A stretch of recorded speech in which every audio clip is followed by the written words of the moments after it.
नमस्कार बंधुरा लक्ष्मीर blog 157k चैनेले सबाइके स्वागत। आज के लाउ चिंगड़ी बानानो रेसिपि देखाबो। पुरो रान्नाटाई मा करबे। आमी दुदिनेर जोन्नो कलकाताते एसेछि बाड़ीते और मायेर हाथे जेगुलो एई सब रान्नागुलो स्पेशल सेई जोन्नो आज के लाउ चिंगड़ीटा मायेर हाथेई माई करबे। लाउटा आमी केटे सुंदर करे झिरिझिरि करे केटे आमी धुए रेखे दिएछि। चिंगड़ी माछो धुए नुन हलुद माखिए निएछि। आमार एई लाउ चिंगड़ी रान्ना करते एकटू मुग डाल लागबे, 1 चामच निलेई होबे। कड़ाई आमार बसिए दिएछि, गरम हये गेছে, एकटू हालका भेजे नेब, अल्प एकटू लागबे। आमी मुग डाल এই কারণে দিই যে লাউয়ের থেকে অনেক জল বেরোয় তো পানসা পানসা লাগে। অল্প মুগ ডাল ভাত ভেজে দিলে একটু টেনে নেবে জলটা আর মাখো মাখো হবে। ডালটা ড্রাই রোস্ট হয়ে গেছে দেখো, এবার তুলে নিয়েছি। এবার আমি লাউ চিংড়িটা বসাবো। আমি বেশি করেই তেল দেব, কেননা চিংড়ি মাছটা আগে ভেজে নেব। আর চিংড়ি মাছ ভেজে আগে তুলে নিলে ওই তেলেই ফোড়ন দিয়ে করব, তাহলে গন্ধটা থাকবে ভালো। তেল বসিয়ে দিয়েছি, তেলটা গরমও হয়ে গেছে। এবার চিংড়ি মাছগুলো দেব।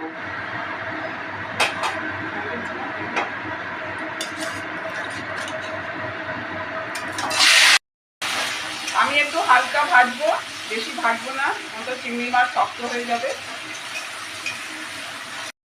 ভাজা হয়ে গেছে, এবার আমি তুলে নিচ্ছি মাছগুলো। এবার আমি এই কালো জিরে ফোড়ন দিচ্ছি। এবার হলুদ দিচ্ছি, নুন দেব, লাগলে পরে আবার দেব। মশলাগুলো এবার দিয়ে দিচ্ছি। 1 চামচ ধনে বাটা, অল্প একটু জিরে বাটা, কাঁচা লঙ্কা পরে দেব। আমি জিরে বাটা ধনে বাটা দিয়েছি, তোমরা পাউডারও দিতে পারো, দুটোই হয়। কষানো হয়ে গেছে, এবার লাউগুলো দিয়ে দিচ্ছি। মশলার সঙ্গে পুরো লাউটা একটু মিশিয়ে নিতে হবে, তারপর সঙ্গে সঙ্গে ডালটা দিতে হবে, কেন এটাও সেদ্ধ হওয়া চাই। এবার নাড়বো, নাড়তে নাড়তে সামান্য জল বেরোবে, তারপর একটু কমে গেলে সেদ্ধ হয়ে গেলে তোমাদের আবার দেখাবো। জল বেরিয়ে অনেকটাই লাউ সিদ্ধ হয়ে গেছে।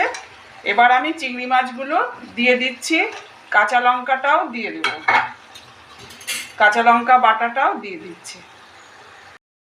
এবার আবার নাড়ছি চাড়ছি, জলটা শুকিয়ে এলে তারপর মনে হবে হয়ে গেছে।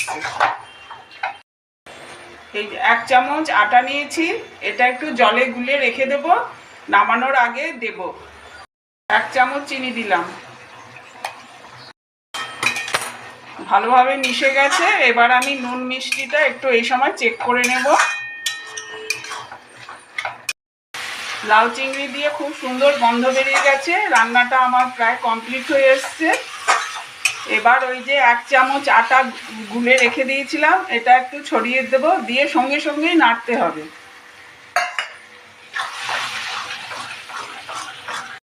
আমার কমপ্লিট হয়ে গেছে রান্নাটা। এবার ওভেনটা অফ করছি।